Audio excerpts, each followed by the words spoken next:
조사 비용 1억 아끼려다 보상비 100억 날린다. 도로공사 하면 맨날 예산 초과되고 늦어지잖아요.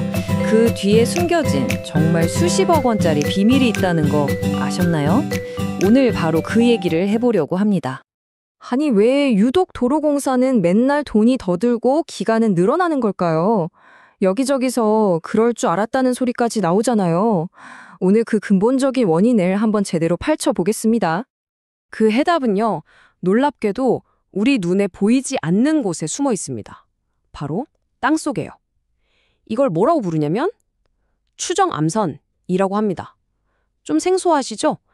근데 이 선 하나가 글쎄 수십억, 수백억을 왔다 갔다 하게 만듭니다. 자, 그럼 추정암선이 뭐냐? 아주 간단해요.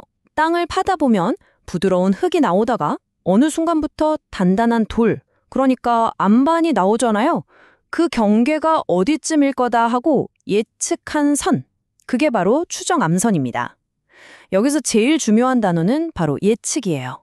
확정이 아니라는 거죠. 이게 왜 그렇게 중요하냐면요. 바로 이 슬라이드에 답이 있습니다. 보세요. 땅의 종류에 따라서 산을 깎는 경사, 즉 각도가 완전히 달라집니다. 부드러운 흙, 그러니까 토사는 무너지기 쉬우니까 완만하게 깎아야 하고요. 단단한 발파함은 거의 수직으로 깎아도 괜찮아요. 이게 무슨 뜻이겠어요? 바로 도로를 짓는 데 필요한 땅의 면적이 달라진다는 겁니다. 이 작은 각도 차이가 결국 돈 문제로 직결되는 거죠. 자, 그런데 진짜 문제는 지금부터입니다. 엔지니어들이 무슨 초능력자가 아니잖아요. 땅속을 엑스레이처럼 훤히 들여다볼 수가 없어요.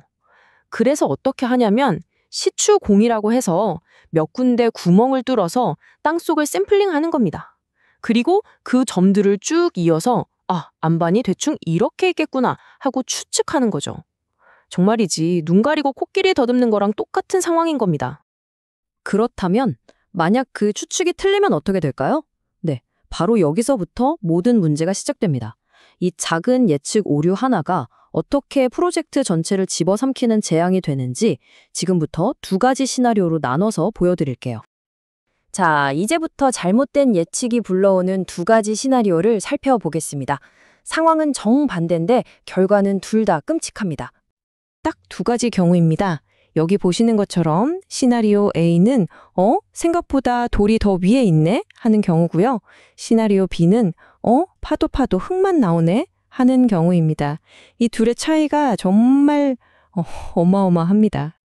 먼저 시나리오 A, 암반이 예상보다 높게 나온 경우입니다. 이건 사실 비싼 골칫거리 정도라고 할 수 있어요. 왜냐하면 땅이 더 단단하니까 더 가파르게 깎아도 되거든요. 그럼 어떻게 되죠?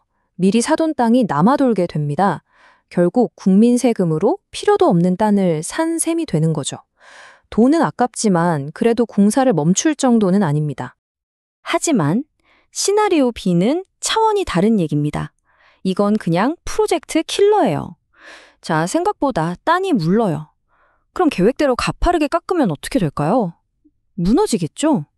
그럼 안전을 위해 더 완만하게 깎아야 하는데 그러다 보면 애초에 사들인 땅 경계를 넘어가 버립니다.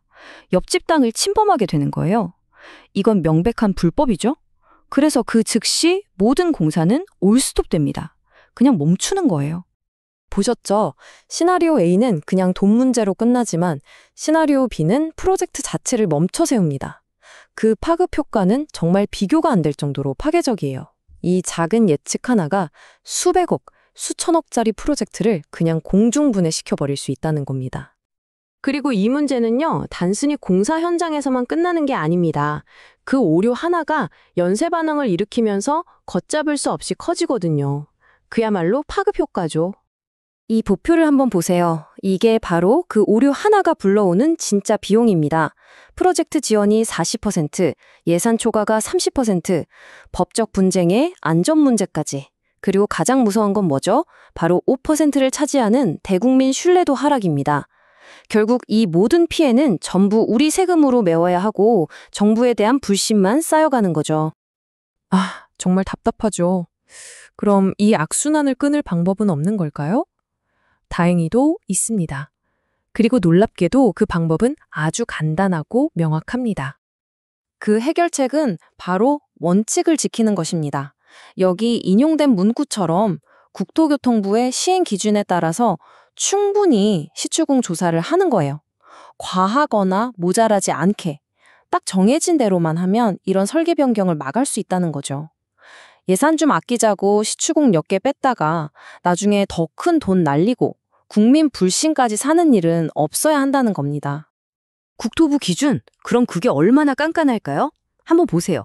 연약한 땅은 100m마다 하나씩, 높이 20m가 넘는 큰 절개지에는 최소 하나씩, 다리 기둥 세울 자리, 터널 입구랑 출구에도 다 뚫어야 합니다.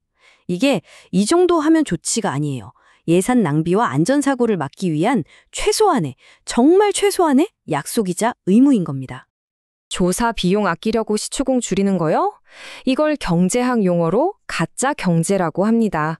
당장은 돈을 아끼는 것 같지만 결국엔 훨씬 더 큰 비용을 치르게 만드는 어리석은 선택이라는 뜻이죠. 그야말로 소탐대실의 완벽한 예시입니다. 그럼 제대로 하려면 어떻게 해야 할까요? 방법은 명확합니다. 첫째, 무조건 국가 기준을 칼같이 지킨다. 둘째, 시추공만 믿지 말고 탄성파 탐사 같은 다른 기술도 함께 활용해서 점과 점 사이를 채운다. 셋째, 이제 2D 도면 말고 3D 모델링으로 땅속을 입차적으로 본다. 그리고 마지막으로 예산을 짤 때부터 지질 위험이 높은 곳은 조사 비용을 더 책정하는 겁니다. 불확실성을 줄이는 데 돈을 쓰는 것, 이게 진짜 현명한 투자죠.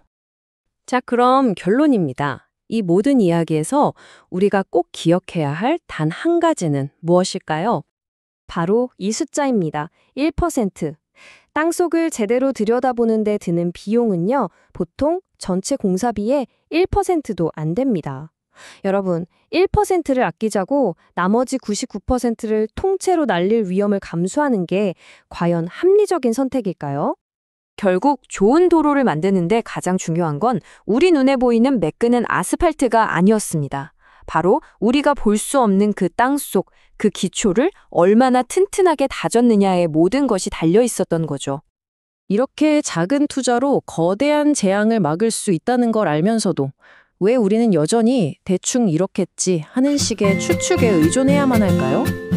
우리의 안전과 세금이 걸린 도로만큼은 더 이상 추측이 아닌 정확한 데이터 위에서 시작되어야 하지 않을까요?